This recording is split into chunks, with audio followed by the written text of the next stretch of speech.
आसमानों से फरिश्ते जो उतारे जाएं, वो भी इस दौर में सच बोले तो मारे जाए।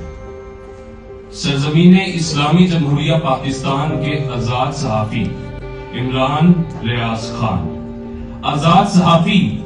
ओन अली खोसा और आजाद नौजवान इनकलाबी शायर अहमद फरहाद और बलोचिस्तान से उठाकर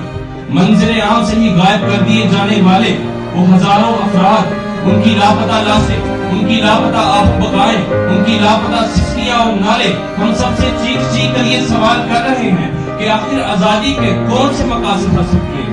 ऑक्सफोर्ड यूनिवर्सिटी जैसी अजीम यूनिवर्सिटी हमारे मुल्क के लीडर को अपना चांसलर मुंतखब करना चाहती हो और हमारी नाम नेहाद अदालतें उसी लीडर को पसे जिंदान डाल दें, तो ऑक्सफोर्ड यूनिवर्सिटी के वो दरो दीवार भी और वो आजाद चांसलर की कुर्सी भी चीख चीख कर इस बेहुदा, इस फरसुदा, इस आलूदा निजाम से सवाल कर रही है कि आखिर वो कौन से मकासद थे जो तुमने हासिल किए। तुमने मकासद तो हासिल किए मगर फकत गुलामी के। तुम आजादी आजादी का जश्न मनाते रहो और मैं 25 करोड़ फरसुदा निजाम की बेड़ियों में जकड़ी हुई इस कौम की बर्बादी का शोक मनाता रहूंगा। तुम आजादी आजादी का जश्न मनाते रहो और मैं 2.5 करोड़ तालीम के बुनियादी हक से भी महरूम तलबा का शोक मनाता रहूंगा। तुम आजादी आजादी का जश्न मनाते रहो और मैं 14 अगस्त को बीच सड़क पर दिन दहाड़े इस्मत दरी का शिकार होने वाली बिनते वफा का, मर्दाना हवस का शिकार होने वाली कसूर की नन्ही ज़ैनब का शोक मनाता रहूंगा। हाँ, सदर अली वकार में शोक मनाता रहूंगा